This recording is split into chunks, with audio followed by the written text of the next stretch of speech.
S fluid volume access क्या होता है? जब हमारा फ्लूइड इनटेक या रिटेंशन जरूरत से ज्यादा हो जाता है, तब फ्लूइड वॉल्यूम एक्सेस हो सकता है। इसका मतलब यह होता है कि बॉडी में ज्यादा फ्लूइड है जो कॉम्प्लिकेशंस क्रिएट कर सकता है। दो टर्मिनोलॉजी। फ्लूइड वॉल्यूम एक्सेस को ओवरहाइड्रेशन या फ्लूइड ओवरलोड भी कहते हैं। सिंपल टर्म्स में यह कंडीशन तब होती है जब बॉडी में एक्स्ट्रा फ्लूइड हो जो बॉडी के लिए प्रॉब्लमैटिक हो सकता है। 3 ट्रीटमेंट गोल्स। इस कंडीशन का ट्रीटमेंट का मेन गोल यह होता है कि फ्लूइड लेवल्स को बैलेंस किया जाए, किसी भी इलेक्ट्रोलाइट इम्बैलेंस को करेक्ट किया जाए और इस एक्सेस फ्लूइड के अंडरलाइंग कॉजेस को आइडेंटिफाई और मैनेज किया जाए। B types of fluid volume excess. 1 isotonic overhydration.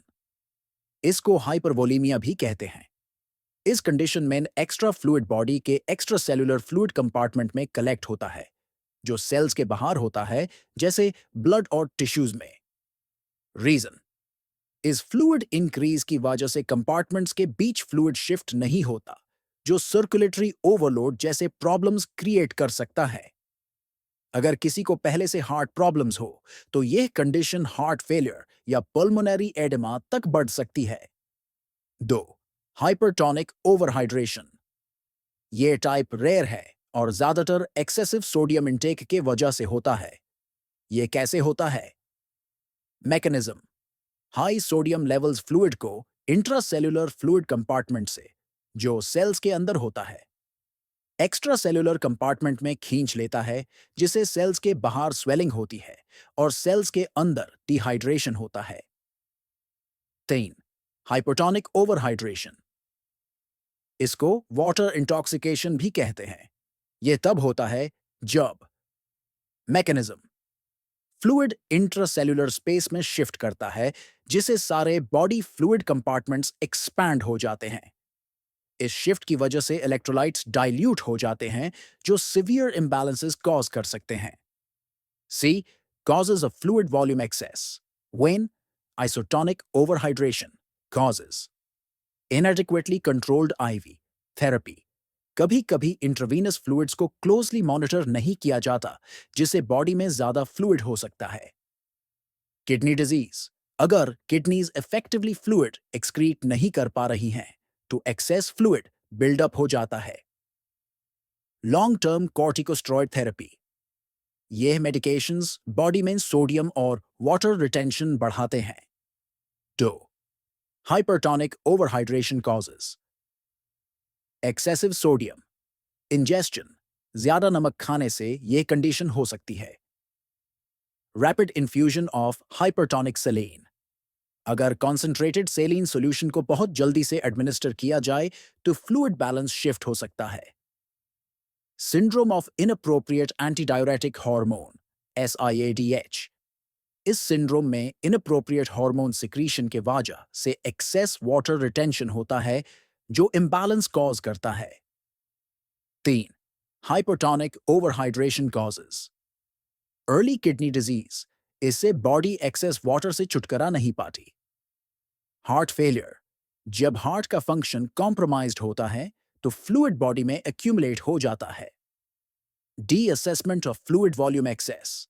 जब हम पेशेंट्स असेस करते हैं, स्पेशली उन्हें जो कंडीशंस जैसे acute kidney injury, chronic kidney disease या हार्ट फेलियर से सफर कर रहे होते हैं, हम स्पेसिफिक साइंस और सिम्टम्स देखते हैं जो फ्लूइड वॉल्यूम एक्सेस इंडिकेट करते हैं। Common science and symptoms. Vital science bounding increased pulse. Access fluid की वजह से हार्ट ज्यादा जोर से पंप करता है। Elevated blood pressure. ज्यादा फ्लूइड का मतलब ज्यादा pressure in arteries. Venous distension distended neck and hand veins. Increased pressure veins में विजिबल स्वेलिंग कॉज करता है। Respiratory signs increased respiratory rate, shallow breathing, pulmonary congestion की वजह से हो सकती है। Dyspnoea shortness of breath, lungs में फ्लूइड के होने से। मॉइस्ट क्रैकल्स लंग्स में फ्लूइड प्रेजेंस इंडिकेट करते हैं जब ब्रीदिंग होती है। Neurological science altered level of consciousness. अगर फ्लूइड शिफ्ट्स ब्रेन फंक्शन को अफेक्ट करते हैं तो मेंटल स्टेटस में चेंजेस हो सकते हैं। Headache and visual disturbances, head में प्रेशर चेंजेस, डिस्कम्फर्ट और साइट इश्यूज क्रिएट कर सकते हैं।